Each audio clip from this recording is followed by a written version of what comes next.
3D printed cover for removable towing device on 90s Volvos. If you have a Volvo from the 90s, there is a possibility that it has a removable towing device. And it should have a cover, like this one.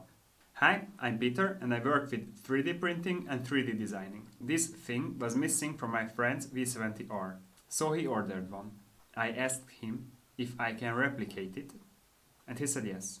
So I gave it to an engineer friend who is much better at designing than I am. And he designed it perfectly for the first try. Thanks, Ákos. And this is how you put it on your car. Very complicated. So, if this thing is missing from your Volvo, check the links in the description. You can buy the 3D model from me and 3D print it, or you can get it 3D printed by a company or a friend or someone. Or you can buy the original part also. I put the link in the description. But the original part only comes in black.